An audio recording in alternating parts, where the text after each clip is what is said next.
बिस्मिल्लाहिर्रहमानिर्रहीम। अस्सलाम वालेकुम। Science grade 4 unit number 7 living things and their environment. Students, in this chapter we will discuss about environment and the habitats of living things. So let's get start this chapter. Allah subhanahu wa ta'ala has blessed us with beautiful land, blue oceans, lush green forest, high mountains and deserts. अल्लाह ताला ने हमें इस दुनिया में ख़ूबसूरत ज़मीन, दरिया, हरे भरे जंगलात, ऊंचे पहाड़ और सहरा से नवाजा है। All this places make up our environment. ये जितनी भी जगह हैं ये हमारा क्या बनाती हैं? एनवायरनमेंट बनाती हैं। An environment constitutes both living and non living things. अब एनवायरनमेंट में बोथ लिविंग थिंग्स भी आते हैं और नॉन लिविंग थिंग्स भी आते हैं। लिविंग थिंग्स क्या होते हैं? जो रिप्रोड्यूस करते हैं, ग्रो इन साइज होते हैं, और नॉन लिविंग थिंग्स में ये दोनों चीज़ें नहीं होती। In fact everything found in our surrounding is a part of environment. दरअसल हमारे इर्द की जितनी भी चीज़ें हैं जो हमारे सराउंडिंग में होती हैं वो हमारे एनवायरनमेंट बनाती हैं।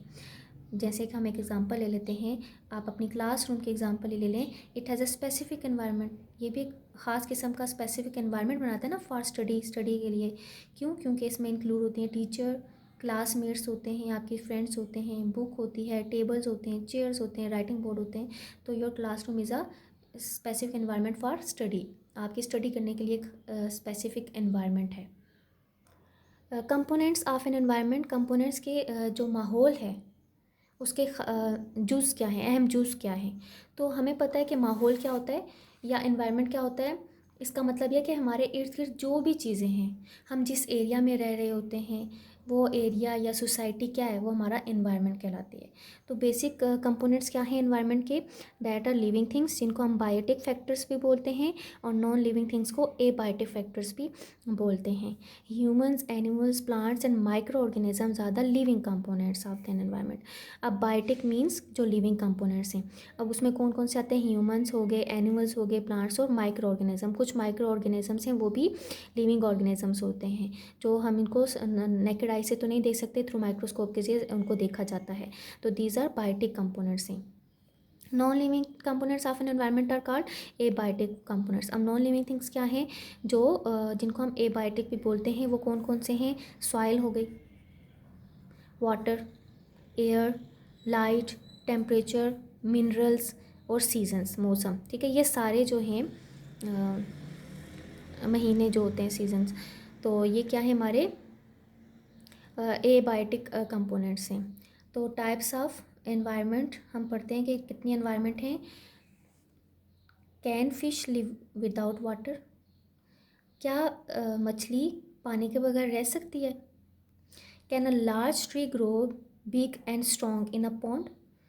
क्या अब एक पॉन्ड है उसमें ट्री ग्रो कर सकता है? नो। एवरीथिंग या एवरी लिविंग थिंग, बी ए प्लांट और animal, has its own special place that suit it's best and provides it with food and shelter. अब जितने भी प्लांट्स या एनिमल्स हैं उनको अपने आप को सरवाइव करने के लिए एक बेस्ट प्लेस, एक ख़ास जगह की ज़रूरत होती है। ठीक है, जो उनकी बिहेवियर को सूट कर रहा हो, वो एनवायरनमेंट उनको सूट कर रही हो, उनको फूड प्रोवाइड कर रही हो और शेल्टर भी प्रोवाइड कर रही हो। तो वो उनके लिए अगर बेस्ट प्लेस है तो वो वहाँ पर सरवाइव कर सकते हैं, ग्रोथ उनकी हो सकती है। तो उसको हम बोलते हैं हैबिटेट। ठीक है, अब फिश का हैबिटेट क्या है कि वो कहाँ पे रहती है? पानी में रहती है। तो जो पानी है वो फ़िश का क्या है? हैबिटेट है। अगर पानी से बाहर निकालेंगे तो वो जो उसके बगैर, पानी के बगैर वो ज़िंदा नहीं रह सकती है। तो उसकी जो सरवाइव करने के लिए बेस्ट प्लेस क्या है? वाटर है। इसी तरह डिफरेंट एनिमल्स का हैबिटेट भी डिफरेंट होता है। So the habitat of the fish is water and that of a tree is land. अब पानी में तो ट्री नहीं उग सकता ना ग्रो कर सकता है। वो कहाँ पर होता है? ग्रो कहाँ करता है? एक ज़मीन में, सॉइल में ग्रो करता है। तो अगर पानी में आप उसको ग्रो करवाएंगे तो नहीं करेंगे, तो वो पानी का एक ट्री का एक सूटेबल हैबिटेट नहीं है। तो फिश का हैबिटेट क्या है? वाटर है, और ट्री का क्या है? लैंड है। Planet Earth has many different environments depending on temperature, moisture, land and other factors. Each of these environments have distinct life forms living in it. अब हमारी जो अर्थ है उसमें डिफरेंट एनवायरनमेंट है, सिर्फ एक इन्वायरमेंट नहीं है पूरी अर्थ में, डिफरेंट एनवायरनमेंट्स हैं। कुछ एनवायरनमेंट ऐसे हैं, कुछ ऐसी जगह हैं जो बहुत ज़्यादा ड्राई प्लेसेस हैं, ठीक है, खुश प्लेसेस हैं, कुछ सहरा हैं, कुछ बर्फानी इलाके हैं, ठीक है। तो जिस तरह के एनवायरनमेंट होंगे वहाँ पर जो जानवर होंगे या वहाँ के प्लांट्स भी क्या होंगे, डिफरेंट होंगे। अब हर इलाकों में या हर प्लेसेस में सेम प्लांट्स और सेम एनिमल्स नहीं होते। वो इस वजह से नहीं होते कि जिस तरीके का एनवायरनमेंट होगा वहाँ पर वैसे ही एनिमल्स और प्लांट्स ग्रो करेंगे, ठीक है, वो उनका हैबिटेट होगा। तो वन बाय वन करके हम एनवायरनमेंट्स देखते हैं कि कितने टाइप्स के एनवायरनमेंट होते हैं। फर्स्ट है हमारे पास aquatic environment. Aquatic means related to water. The aquatic environment is divided into marine, जिसमें समंदर आ जाते हैं, seas and oceans, and fresh water जिसमें पॉन्ड्स, रिवर और स्ट्रीम्स आ जाते हैं, ठीक है। तो ये सब क्या है, एक्वेटिक एनवायरनमेंट है। The vastness of the aquatic environment can be realised by the fact that almost 70% of the earth is covered by water. अगर आप इसकी अंदाज़ा लगाएं कि कितना वसी है, तो इसका अंदाज़ा इससे लगाया जा सकता है कि हमारी जो अर्थ है वो 70% वाटर से कवर्ड है, मतलब हमारी अर्थ का 70% वाटर पे मुश्तमिल है। Both marine and the fresh water environments have their specific living and non living components. अब बेशक मैरीन है या सी या ओशन, इनको मैरीन कहा जाता है, और जो फ्रेश वाटर होते हैं, ये जो एनवायरनमेंट है यहाँ पर उसी के हिसाब से लिविंग ऑर्गेनिजम्स या फिर नॉन लिविंग कंपोनेंट्स प्रेजेंट होंगे। ये बात आप याद रख लें कि लिविंग थिंग्स क्या होते हैं, जो ग्रो करते हैं, रिप्रोड्यूस करते हैं, और नॉन लिविंग थिंग्स ना ग्रो करते हैं ना रिप्रोड्यूस करते हैं। लेकिन लिविंग थिंग्स डिपेंड करते हैं नॉन लिविंग थिंग्स पे अपने आप को सर्वाइव करने के लिए। अगर नॉन लिविंग थिंग्स नहीं होंगे तो लिविंग थिंग्स जिंदा नहीं रह सकते हैं। मिसाल के तौर पर पानी क्या है, that is a non living thing, और ह्यूमंस क्या हैं, लिविंग थिंग्स। क्या हम पानी के बगैर रह सकते हैं, हवा के बगैर रह सकते हैं, नहीं रह सकते। तो इट्स मीन कि जितने भी लिविंग थिंग्स हैं वो नॉन लिविंग थिंग्स पे डिपेंड कर रहे होते हैं। अब जैसा एनवायरनमेंट होगा उसी एनवायरनमेंट के हिसाब से वहाँ पर उसी तरह के लिविंग और नॉन लिविंग कंपोनेंट्स पाए जाते हैं, जैसे frog, turtles, fish, alligators and blue whales, ठीक है। The earth's largest mammals are found in them. अब एक्वेटिक है, मैरीन लाइफ है, पानी वाली है, तो ये यहाँ पर कैसे जानवर होंगे, यहाँ पर वही होंगे ना जिनका हैबिटेट ही होगा कि वो पानी में ही रह सकते हैं। तो ये सारे जो एग्जांपल्स आपको दी गई हैं ये सब मैरीन लाइफ में होती हैं, ठीक है, जो पानी पे डिपेंड कर रही होती हैं, वहाँ पर सर्वाइव करती हैं। तो जैसा एनवायरनमेंट होता है वहाँ पर वैसे ही एनिमल्स और प्लांट्स ग्रो करते हैं। These environments are also a source of food, minerals and energy. अब यही एनवायरनमेंट क्या है, उनको उनकी फूड का सोर्स बनाता है, उनको एनर्जी प्रोवाइड करता है, ठीक है। जैसे यहाँ पर जो प्लांट्स होंगे या जैसे जो एनिमल्स यहाँ पर इस एनवायरनमेंट में रहते होंगे। नेक्स्ट है हमारे पास फॉरेस्ट एनवायरनमेंट। अब फॉरेस्ट किसको बोलते हैं, जंगलात को बोलते हैं। These areas are covered with large trees and vegetations. अब फॉरेस्ट मीन जंगलात, तो ये एरिया कैसे होंगे, ये इसमें सारे के सारे ट्रीज़ प्रेजेंट होंगे और प्लांट्स प्रेजेंट होंगे। जंगलात में क्या होते हैं, दरख्त होते हैं और प्लांट्स, पौधे वगैरह होते हैं, उन्हीं से भरा हुआ होता है। They can be found in most parts of the world. हमारी वर्ल्ड में ये ज़्यादातर हिस्सों में ये जंगलात पाए जाते हैं। Forest are an important component of the global carbon cycle. अब हमारी जो ग्लोब है, globe means earth, full earth, ठीक है, ये अर्थ में जो कार्बन साइकिल को मेंटेन रखने के लिए भी फॉरेस्ट बहुत ज़्यादा इम्पॉर्टेंट है। They use large amount of carbon dioxide to make their food. अब क्या करते हैं, जो देखिए आप पूरा जो जंगलात हैं वो किस पे डिपेंड कर रहे हैं, वो पूरा किस पे मुश्तमिल है, ट्रीज़ और वेजिटेशंस पे, प्लांट्स पे, ठीक है। तो अब इनको ग्रो करने के लिए क्या चाहिए होता है, कार्बन डाइऑक्साइड चाहिए होती है to make their food. Environment से क्या चाहिए होती है, कार्बन डाइऑक्साइड, ताकि ये क्या कर सकें, अपनी फूड प्रिपेयर कर सकें। और जब फूड प्रिपेयर होती है साथ ऑक्सीजन भी बनती है और वो उस ऑक्सीजन को रिलीज़ कर देते हैं, और उस ऑक्सीजन को क्या करते हैं, हम लेते हैं, रेस्पायर करते हैं, ब्रीथिंग के प्रोसेस से वो ऑक्सीजन हमें चाहिए होती है। Gas important for living things. अब ये फॉरेस्ट हमें क्या करते हैं, ऑक्सीजन प्रोवाइड करते हैं, जिसकी वजह से हम जिंदा रह सकते हैं, ठीक है। ऑक्सीजन के बगैर कोई भी एनिमल या ह्यूमन बींग्स हैं वो ज़िंदा नहीं रह सकते। बिसाइड फॉरेस्ट, के साथ साथ forest are the habitats of many kind of animals. अब ये फॉरेस्ट क्या है, बहुत सारे एनिमल्स का हैबिटेट है। जंगलात में क्या रहते हैं, फॉक्सेस होती हैं, लायंस, रैकॉन्स एंड चिंपैंजे जो हैं, ये क्या है, अभी ये जंगलात में ऐसे जानवर रहते हैं, तो ये इनका क्या है, हैबिटेट है। अगर जंगलात को क्या कर दिया जाएगा, दरख्त वगैरह काट दिए जाएंगे, ये जंगलात की कमी होगी, तो ये जानवर वहाँ पर नहीं पाए जाएंगे, ये एक्सटिंक्ट हो जाएंगे, ये नापैद हो जाएंगे। तो ये फॉरेस्ट इनका हैबिटेट है। Next one is desert environment. Deserts are sandy and rocky places with little rainfall, due to which most plants can't survive in a desert environment. Normally, deserts are very hot during the day but become cold at night. Some organisms like camels and cactus have the ability to survive with little water in a desert environment. अब desert environment क्या है, एक ऐसा environment जो सहरा पे है मुश्तमिल, ठीक है। तो ये कैसे होते हैं सहरा, ये सारा रेत का मैदान होता है, ठीक है। रेत की चट्टानें भी बनी होती हैं और यहाँ पर ज़्यादातर बारिशें नहीं होती, due to which most plants can't survive. अब जाहिर सी बात है, ज़्यादातर बारिशें नहीं होती तो प्लांट्स क्या होते हैं, प्लांट्स को ग्रो करने के लिए पानी की ज़रूरत होती है ना, तो ज़्यादातर प्लांट्स का जो हैबिटेट है वो सहरा नहीं है। तो इसी वजह से सहरा में जो आपको प्लांट्स दिखते हैं नॉर्मली, वो सहरा में नहीं पाए जाते हैं। अब इसके अलावा क्या है कि सहरा में आपको ये पता है कि बहुत ज़्यादा क्या होती है, दिन के टाइम पे गर्मी होती है, क्योंकि वहाँ पर तो बारिशें होती नहीं है, इस वजह से बहुत ज़्यादा गर्म होता है सहरा। और रात के टाइम पे क्या हो जाता है, वो ठंडा हो जाता है। अब सहरा में कौन कौन से जानवर रह सकते हैं, एनिमल्स उनका हैबिटेट है। और सहरा में जो प्लांट्स उगते हैं वो कौन से होते हैं, कैक्टस होते हैं। कैक्टस का हैबिटेट सहरा हो सकता है, इस वजह से क्योंकि कैक्टस एक ऐसा प्लांट है जिसको अपने आप को ग्रो करने के लिए बहुत कम अमाउंट में पानी की ज़रूरत होती है। तो कैक्टस सहरा में प्रेजेंट होते हैं, वो वहाँ पर सर्वाइव कर सकते हैं, लेकिन ज़्यादातर प्लांट्स सहरा में सर्वाइव नहीं कर सकते। तो कैक्टस का हैबिटेट सहरा हो सकता है। नेक्स्ट है हमारे पास alpine environments. The word alpine is usually use for the mountains. ये अल्पाइन किस लिए यूज़ किया जा सकता है, किसके लिए यूज़ किया जाता है, माउंटेन्स, ठीक है। माउंटेन्स किनको क्या कहते हैं, पहाड़ों को कहते हैं, उनके लिए यूज़ किया जाता है। A mountain is a landform that rises high above surroundings and forms a narrow peak. They are made of rocks and earth. A mountain environment ranges with the increase in height. एक ऐसा इलाका जहाँ पर mountains बहुत ज़्यादा हों, जो पहाड़ों से भरा हुआ, उसको बोलते हैं अल्पाइन एनवायरनमेंट। जो पहाड़ी इलाका होता है सारे का सारा, उसको बोलते हैं अल्पाइन एनवायरनमेंट।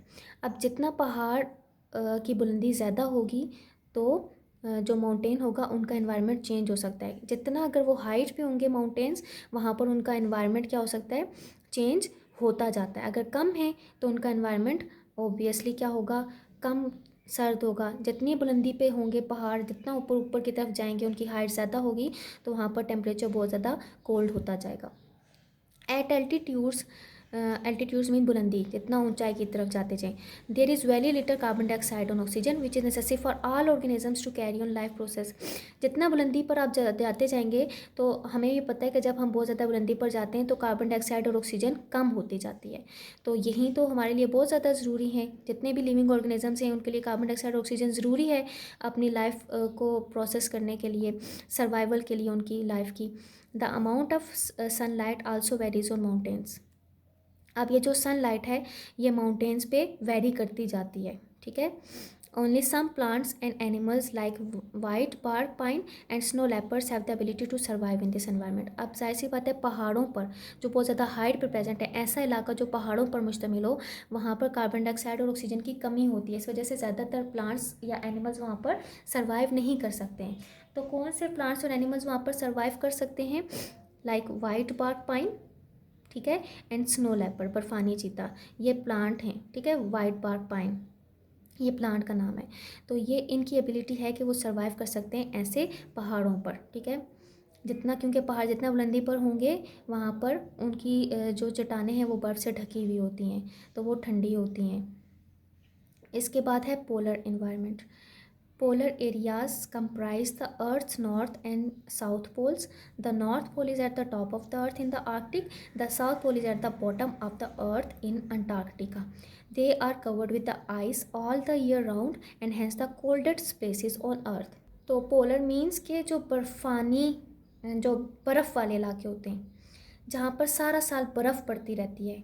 सारा साल बर्फ़ पड़ने का मतलब यह है कि वहाँ पर क्या होगा, सनलाइट बहुत कम पड़ती है, ठीक है। वहाँ पर बारिशें ज़्यादा नहीं होती। तो कौन सा इलाका है वो, अंटार्कटिका एक ऐसा बर आज़म है जो दुनिया का सबसे सर्द और खुश्क तरीन बर आज़म है, और ये 98% बर्फ़ से ढका हुआ होता है, और इन पहाड़ों पे सबसे कम बारिशें होती हैं। ठीक है, ये शुमाल और कुतुब जनूबी में मुश्तमिल है। ठीक है, ये पोलर एरियाज़ ये यहाँ पर पाए जाते हैं, अर्थ के शुमाल और कुतुब में जनूब में प्रेजेंट हैं ये इलाके, पोलर इन्वायरमेंट, जहाँ पर जो सारा साल इनकी जो ज़मीन है वो बर्फ़ से ढकी होती है, बर्फ़ के पहाड़ होते हैं। ठीक है, सारा साल कवर्ड होते हैं। तो polar bears and the penguins are comfortable in this freezing environment. अब जाहिर सी बात है, अब जो सारा साल बर्फ़ से ढके रहेंगे वहाँ पर बारिशें भी बहुत कम होती हैं, और वहाँ पर सनलाइट भी इतनी नहीं पड़ती, तो वहाँ पर सरवाइव करना बहुत ज़्यादा मुश्किल है। तो वहाँ का हैबिटेट जो है वो तमाम एनिमल्स के लिए कंफर्टेबल नहीं है। तो कौन से एनिमल्स या प्लांट्स वहाँ पर सरवाइव कर सकते हैं? पोलर बियर्स, बर्फानी रीछ एंड द पेंगुइन्स, वो इस एनवायरनमेंट में रह सकते हैं। क्यों रह सकते हैं? Because of thick layer of fat, क्योंकि उनकी बॉडी के में एक फ़ैट की एक पतली सी लेयर होती है, थिक मोटी लेयर होती है उनकी बॉडी के अंदर, जो उनको जो इंसुलेटर के तौर पर काम करती है, उनको उनका टेम्परेचर को नॉर्मल रखती है, और वो इस एनवायरनमेंट में सर्वाइव कर पाते हैं। Next one is adaptation. Plants, animals and humans live in their specific environment. अब पौधे हो गए, एनिमल्स हो गए और ह्यूमंस हैं, वो उनको एक स्पेसिफिक एनवायरनमेंट की ज़रूरत होती है ज़िंदा रहने के लिए। अब हम सभी के लिए एक स्पेसिफिक एनवायरनमेंट ज़रूरी है, हमारी ग्रोथ के लिए और हमारी डेवलपमेंट के लिए।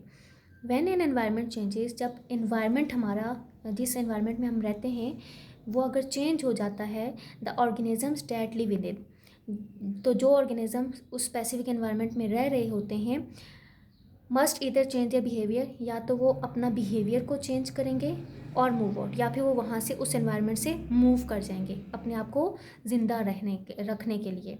देखें, अब जितने भी एनिमल्स हैं वो एक स्पेसिफिक एनवायरनमेंट में रहते हैं, जो एनवायरनमेंट उनके लिए सूटेबल होता है, तो उसी एनवायरनमेंट में वो रहते हैं, ग्रो करते हैं, उनकी डेवलपमेंट होती है।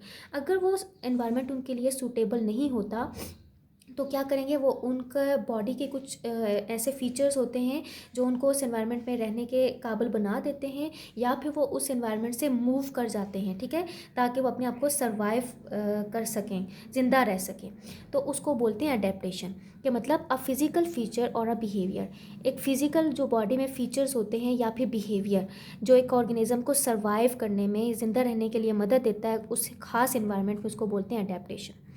We can divide adaptation into two basic categories. First one is the basic adaptation and second one is the behavioral adaptation. First हमारे पास physical adaptation क्या है? कि physical adaptation are related to the body parts of animal.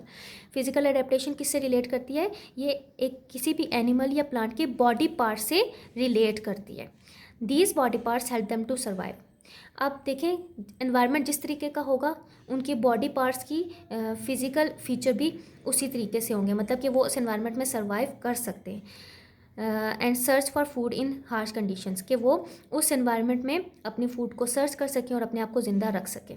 For example, मिसाल के तौर पर, कि polar bears in Arctic have thick fur, जैसे कि आप अंटार्कटिका के बारे में मैंने आपको बताया कि बहुत ज़्यादा वहाँ पर बर्फ़ होती है, तो वहाँ पर जो जानवर होंगे उनकी फ़िज़िकल फीचर कैसा होगा कि उनकी जो बॉडी है, उनकी बॉडी में क्या होता है, बहुत ज़्यादा फर होते हैं, बाल होते हैं, जो उनको क्या करता है, उस एनवायरनमेंट से बचाता है। इसके अलावा उनकी बॉडी के अंदर एक थिक लेयर किसकी होती है? फैट की लेयर होती है, जो उनकी बॉडी को इंसुलेट कर रही होती है, उनकी बॉडी को वार्म रखती है, गर्म रखती है। इस वजह से वो उस एनवायरनमेंट में रह सकते हैं। तो that is the physical feature, okay, कि इस एनवायरनमेंट में वो अपने आप को सर्वाइव कर सकते हैं, वहाँ पर वो ज़िंदा रह सकते हैं एक ऐसी एनवायरनमेंट में।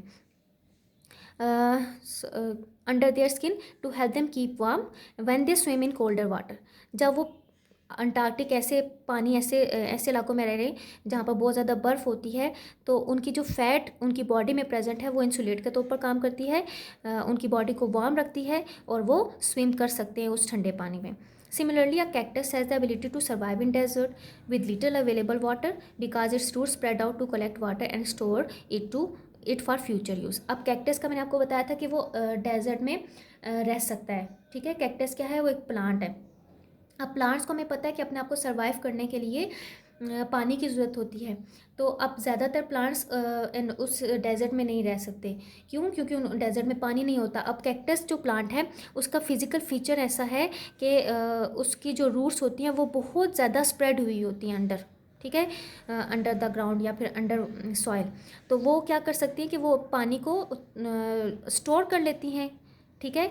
अगर थोड़ा सा पानी है तो उसको स्टोर कर लेते हैं फ्यूचर यूज़ के लिए। अदरवाइज़ वो बहुत थोड़ा अमाउंट में जो पानी प्रेजेंट है उसमें भी वो प्लांट सर्वाइव कर सकता है। लेकिन एक प्लांट को ज़्यादा अमाउंट में पानी की ज़रूरत होती है अपने आप को सर्वाइव करने के लिए। तो कैक्टस प्लांट की ये खासियत है, ये उनका बॉडी फीचर ऐसा है कि वो थोड़े पानी में भी सर्वाइव कर सकते हैं। इसलिए डेजर्ट में कैक्टस होते हैं और वो सर्वाइव कर सकते हैं, वहाँ पर वो ग्रो कर सकते हैं। सेकेंड हमारे पास बिहेवियरल अडेप्टेशन। बिहेवियरल अडेप्टेशन का क्या मतलब हुआ कि it is the adaptation related to the actions, हमारे एक्शंस जो हम परफॉर्म कर रहे होते हैं, एंड द एक्टिविटीज़ जो हम एक्टिविटीज़ कर रहे होते हैं कि हम क्या, जैसा इन्वायरमेंट है उसके बरस हम क्या एक्शन परफॉर्म कर रहे हैं, हमारा क्या रद्द अमल है। That enable animals and the plants to survive in a habitat, कि उस एनवायरनमेंट के खिलाफ हम क्या ऐसा एक्शन करते हैं कि वो हमें कि हम उसके मतलब सर्वाइव कर सकें, हम अपने आप को ज़िंदा रख सकते हैं। Some kind of behavioural are learn and some are inherited, कुछ मतलब लर्न किए जाते हैं और कुछ होते हैं कुछ जानवरों में इनहेरिटेड होते हैं। इनहेरिटेड मीन्स के विरासती उनको ये मिले होते हैं। लाइक यहाँ पर आपको एक बिहेवियर बता दिया गया है इनकी अडेप्टेशन के माइग्रेशन। माइग्रेशन मीन्स के हिजरत करना, एक जगह से दूसरी जगह मूव करना for the search of food. And hunting in a group are the examples of behavioural adaptation. ये उनका बिहेवियर है, ये उनकी बॉडी का फीचर नहीं है, ये उनका बिहेवियर है कि वो कैसा रिस्पॉन्स कर रहे हैं इन्वायरमेंट में। फॉर एग्जाम्पल, मिसाल के तौर पर ये गीज़ आपको दिखा दिए गए हैं डायग्राम में। माइग्रेट इन विंटर, ठीक है, कब माइग्रेट करते हैं, ये मूव करते हैं उस एरिया से या उस एनवायरनमेंट से मूव करते हैं विंटर में। From north to south, north से साउथ की तरफ मूव करते हैं ताकि वो फूड को फाइंड कर सके। मीन्स कि अपने आप को सर्वाइव करने के लिए हमें पता है कि हम अपने आप को ज़िंदा रखने के लिए हमें फूड की ज़रूरत होती है, एक एनवायरनमेंट की ज़रूरत होती है, बेस्ट एनवायरनमेंट जो हमारे लिए सूटेबल हो। अगर वो एनवायरनमेंट हमारे लिए सूटेबल नहीं होता तो कुछ मतलब एनिमल्स की बात ले लें या बर्ड्स की बात ले लें, तो अगर वो एनवायरनमेंट उनके लिए सूटेबल नहीं है तो वो माइग्रेट करने लग जाते हैं, ठीक है। वो अगर उनके लिए सूटेबल नहीं है तो वो उस एनवायरनमेंट में नहीं रह सकते ना, इस वजह से वो उस एनवायरनमेंट से माइग्रेट करते हैं स्पेसिफिक टाइम के लिए। तो उस वक्त वो क्या करते हैं, अपनी सिर्फ सर्वाइवल के लिए माइग्रेट करते हैं ताकि वो अपने आप को ज़िंदा रख सकें, अपने लिए फूड को सर्च कर सकें। पेज 59 की तरफ आएँ, ऑब्जेक्टिव क्वेश्चन सॉल्व करते हैं। These are some adaptations by animals and plants, label the pictures with the correct adaptations. ये आपको डायग्राम्स दे दी गई हैं, अब अपने एग्जैक्ट इनकी एग्जैक्ट अडेप्टेशन बतानी है और ये आपको पॉइंट्स दे दिए गए हैं। The first one is sharp clause, यहाँ पर प्रेजेंट है शार्प क्लॉज। सेकेंड डायग्राम में क्या है, स्पाइंस इंस्टेड ऑफ लीव्स। ये आपको जो ऊपर पॉइंट्स दे दिए गए इन्हीं में से आपने ढूंढ के यहाँ पर लिखने हैं कि अडेप्टेशंस। ये क्या है, webbed feet. Third, webbed feet. Fourth, hooves. Fifth, large beaks. Six, survive in excess water. Move on the next page. Answer the following questions. Students, you will have given the notes of these questions and you have to write it on your need sheets. Now move on the part B. Choose and write the correct options. Humans, animals, plants and microorganisms are the biotic components of an environment. A habitat is a place where an organism lives and find food and shelter. 3. Physical adaptations are related to the body parts of animals and plants. Fourth one, adaptation is changing our behavior so it is easier to live in a particular place or situation. Fifth, polar areas comprise the Earth's north and south poles. Students, I hope you have understood all the concepts well. Stay home, stay safe. Allah Hafiz.